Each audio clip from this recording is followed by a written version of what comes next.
In our first story, the Ghana Aid Commission is asking the public to treat with a lot of caution claims by a Ghanaian doctor that he's discovered a potential cure for HIV/AIDS.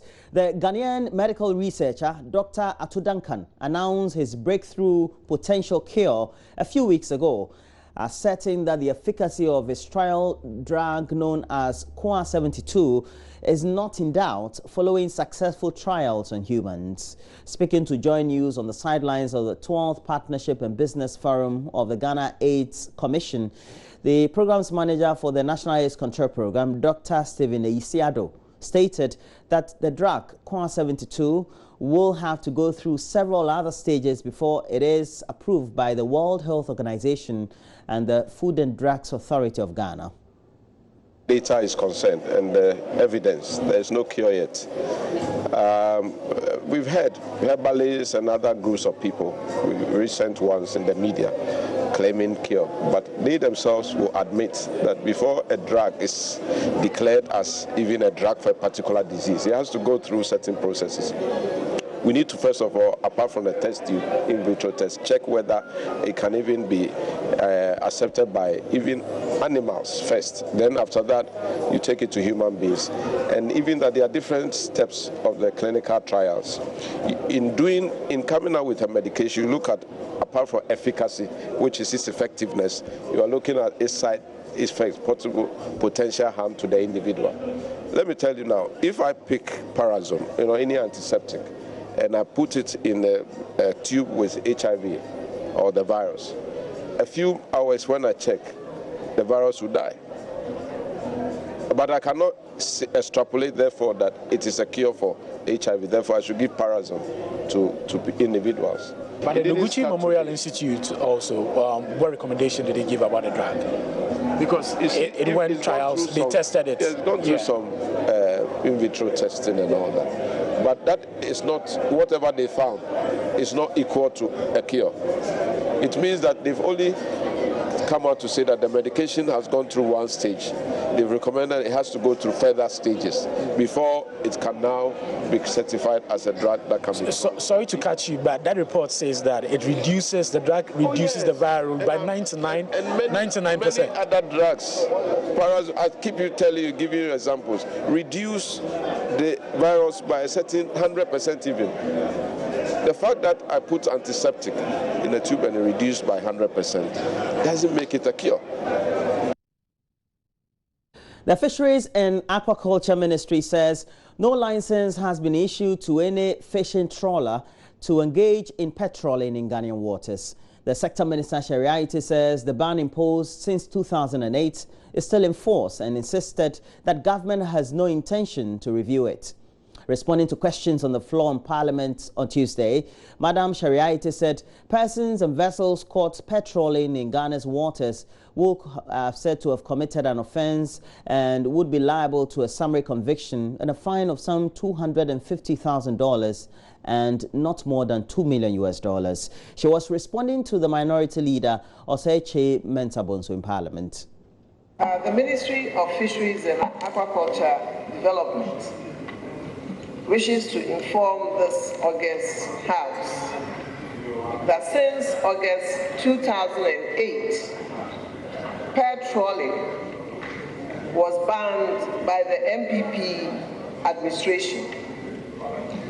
The Fisheries Commission, under the Ministry of Food and Agriculture, subsequently the Ministry of Fisheries and Aquaculture Development, since its establishment in 2013 by His Excellency President John Mahama to focus on the development of the fishing industry, to enable it to contribute to development of our dear nation, has not licensed or renewed the license of any fishing trawler to engage in pearl trawling in Ghanaian waters. Mr. Speaker, may I take this opportunity to explain what pearl trawling is all about in the fishing industry. Pair trawling occurs when two vessels pull one big trawl net over a large area. It is important to state that each trawler is supposed to use one trawl net, which size depends on its width and gross registered tonnage. When vessels are engaged in pair trawling, the two vessels involved pull a bigger net over a wider width, and the gross registered tonnage is bigger. The vessels then sweep everything on their way, including juvenile and adult fish. Another negative impact is the large bycatch or discard, including undersized, not marketable, and non-target species.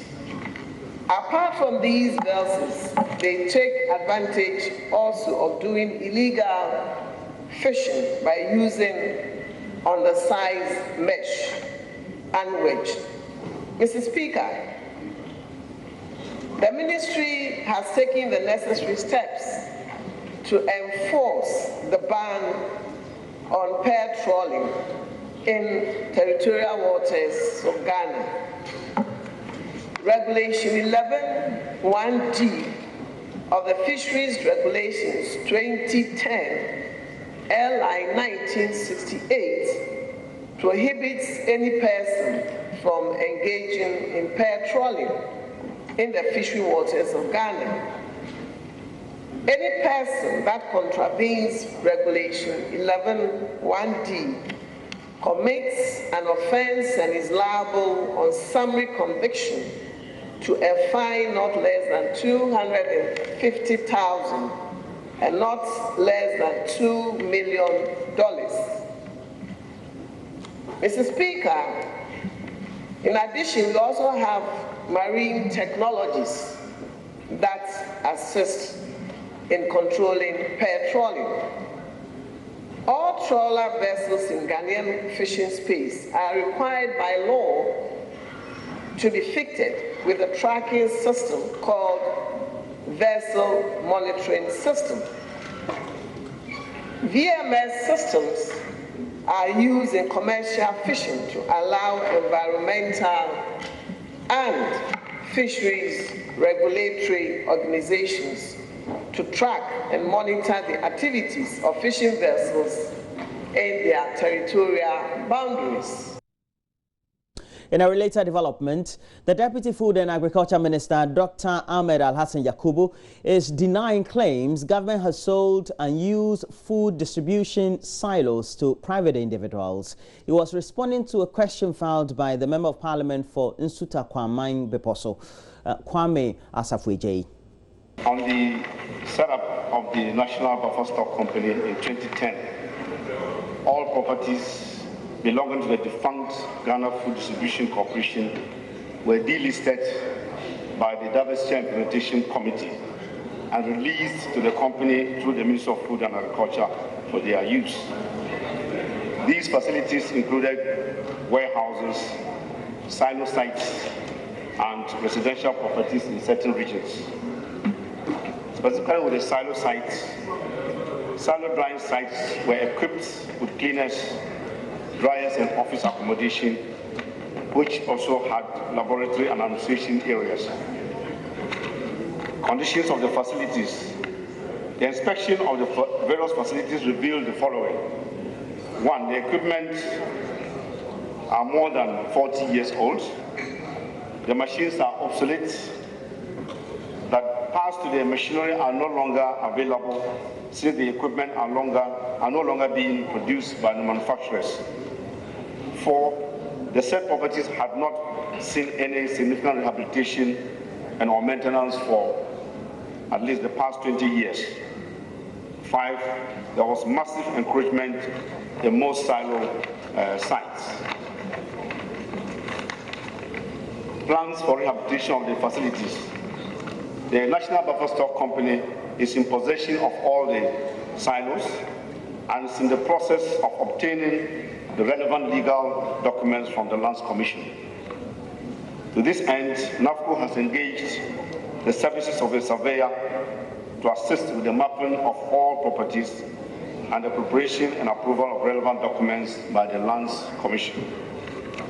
This will enable NAFCO, otherwise the National Buffer Stock Company, to begin redevelopment of the facility with private sector participation or private sector partnership funding.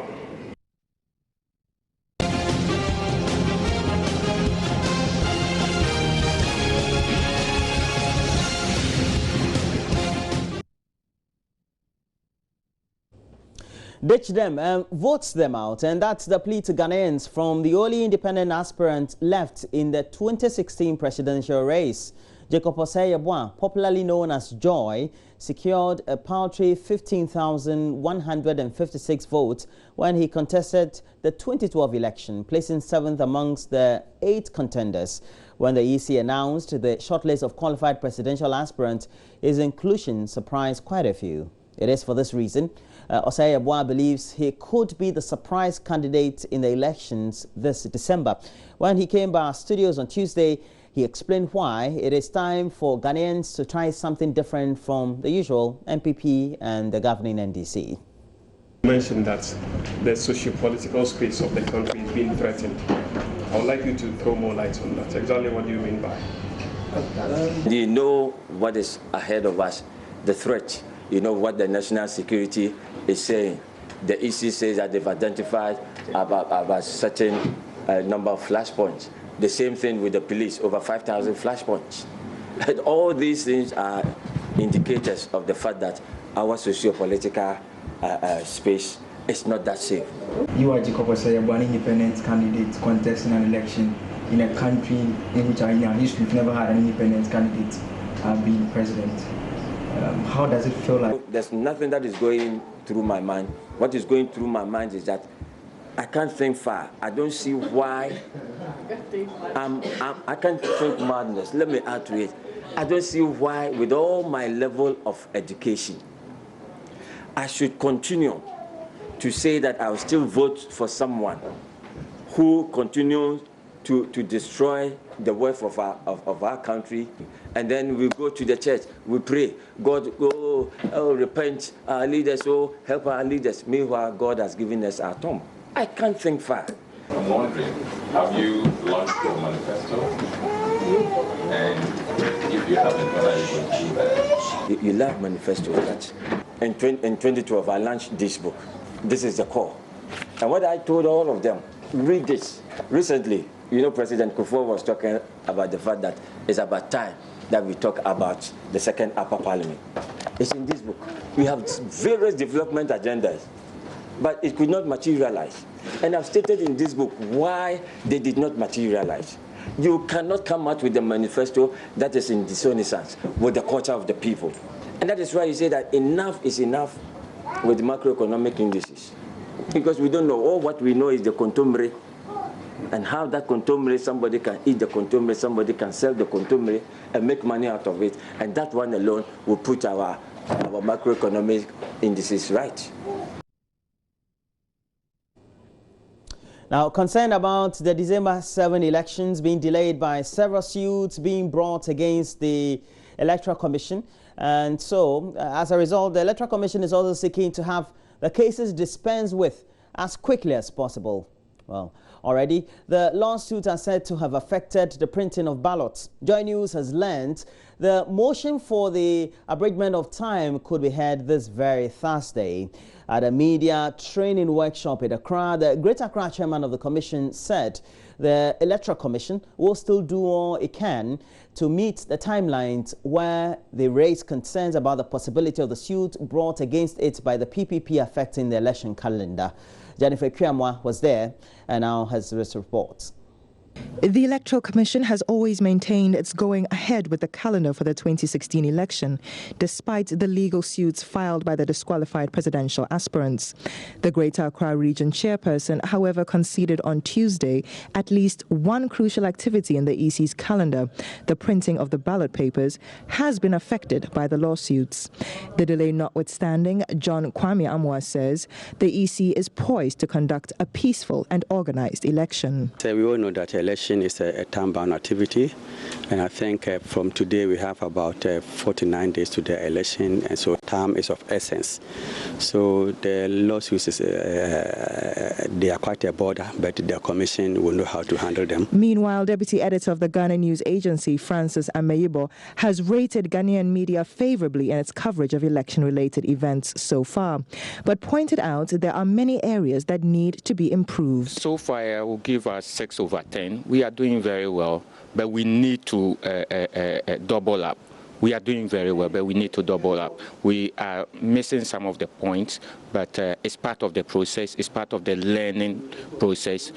So we need to double up. But getting to we are in the semi-finals now. If you want me to say in football terms, we are in the semi-finals now. So this time, everybody is very, very irate with the disqualification of some of the candidates too. We, the media, have to be extra careful how we even interpret why they were disqualified, because these are rules and regulations, and we cannot say that somebody has violated a legal requirement, so we should use administrative procedure to remedy the legal requirement. We need to understand the system so that we can educate the public very well. But we are not focusing too much on issues, so we need to focus on issues. Fortunately for us, some of the parties have launched their manifestos. We need to come out with what they are saying in their manifesto, interrogate issues the more. We are also allowing them to go free on some of the promises that they are coming out. There are wild promises on platforms. We need to interrogate them. We need to interview them the more. That is where I think we need to focus more. For Joy News, Jennifer Kwamwa. Now we have to head back to the campaign trail where the Vice President, Kwesi AmissArthur, has expressed disappointment in the MPP style of opposition, claiming his main opponents have never credited government with anything good.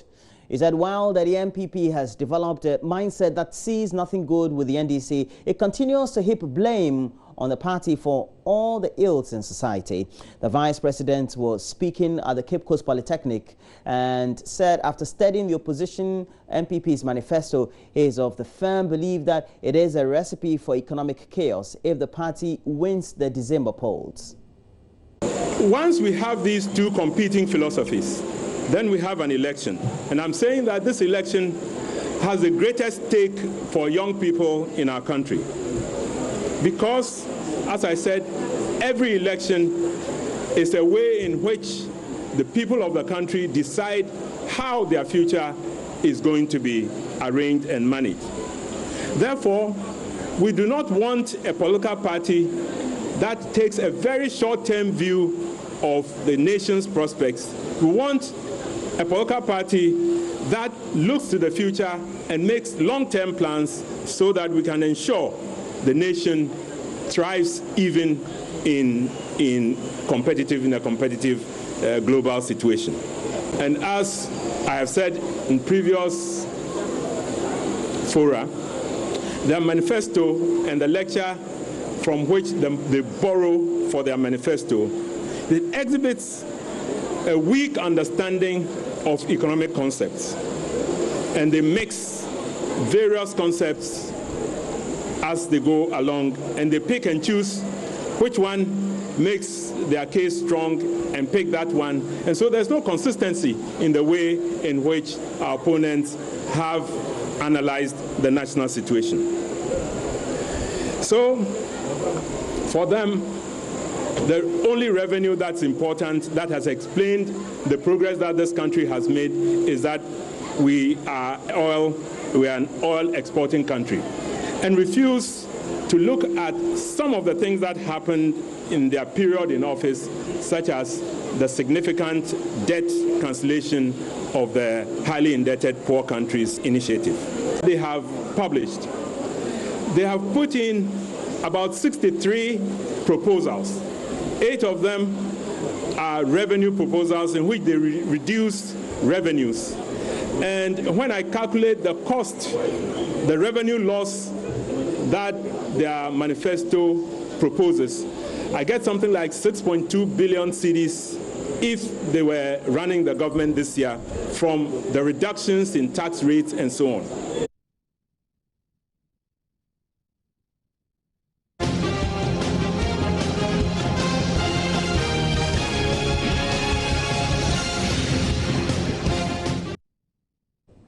Well, that's it for the news. You're still watching the AM show. As always, we have to do a review of what the stories are, front, back pages of the newspapers, and then we look at some online portals as well. We're taking a break. We'll be right back with those.